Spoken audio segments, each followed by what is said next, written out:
It's great. There's always a certain atmosphere and excitement at the beginning of the session. Everybody's coming back in. There's great expectation. You come back to a facility that's just magnificent. That sometimes you just don't realize how great a place this is to work when you look at it. But walking in, you can't say enough about the excitement that's here. Welcome back. On today's episode, we are broadcasting from the Kentucky State Capitol in the city of Frankfort as we are previewing the 2019 General Assembly legislative session, and the session officially gavelled in during the first week of January, and that's when we sat down with legislators to talk about their plans and priorities for the upcoming 2019 session. Now, joining me now is House Majority Leader Bam Carney. We appreciate you joining us here on In Focus Kentucky. We're on the road in the state capitol. Well, first, welcome to the Capitol, hey, and thanks for the opportunity to be on the show. Hey, you bet. And obviously, a lot of discussion has been centered around school safety. That's been a priority for you personally, but it's been discussion has been had here at the Capitol. So talk about, number one, why this school safety issue is important to address in the state of Kentucky. Well, our most precious resource in the state are our children. And I want to thank President Stivers and Speaker Osborne for putting the work group together. And we've done a lot of work over the last year on that issue, and we want to do all we can to make sure that our children, our staff, our students, and families feel that everybody's safe in our school districts. And in fact, yesterday that was dropped as Senate Bill 1, and today it will actually be dropped as House Bill 1. So that we're showing it that's our top priority too. And as Speaker Stivers mentioned yesterday, President Stivers mentioned yesterday in the press conference, that if we could say General Assembly Bill 1, that's what this would be. We want to make it clear to the citizens of the Commonwealth that we're taking school safety to the utmost seriousness that it is, and we're going to do all we can to make it the safest place as possible. And how important has it been for you to be able to receive a lot of feedback from people that's in your district, but just throughout the state, on wanting to address this and put new measures in place moving forward? That's been so important. You know, most people want to be heard, and I think that was a great approach that we decided to take. Is that, you know, take our time, travel across the state. We've been basically to every corner of the state with hearings, and we've heard from parents, students, staff, teachers, mental health professionals, law enforcement. I mean, we've heard input from all of those folks, and we've come up with a comprehensive bill that has been filed, and again the House will be filing it today.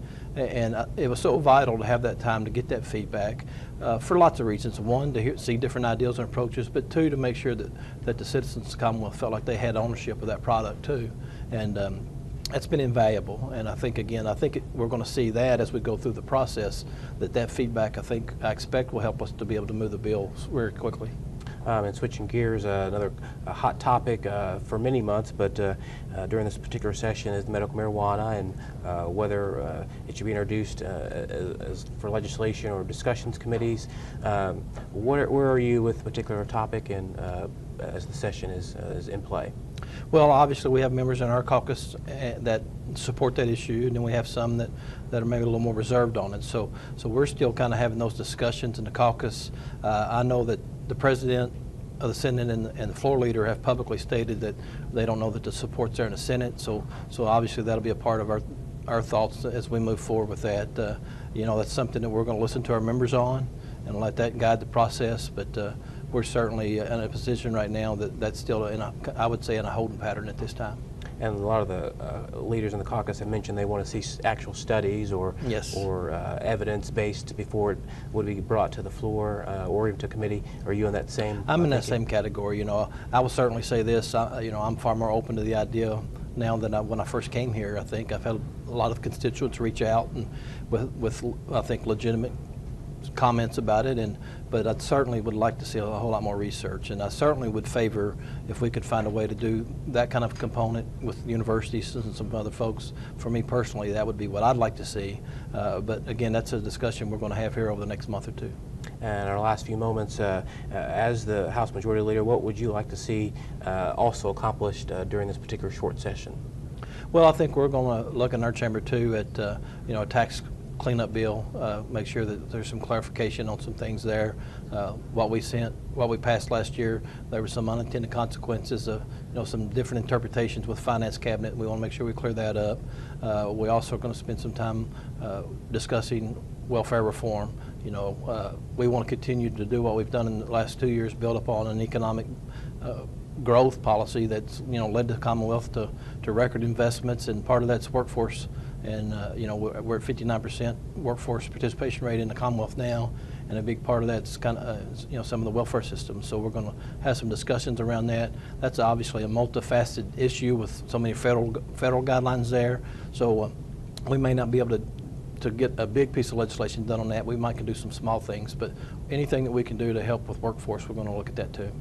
Well, Leader Carney, we appreciate your time for joining us, talk about priorities for this 2019 session, and we'll continue to see how the process moves forward as we go from there. Thanks for your time.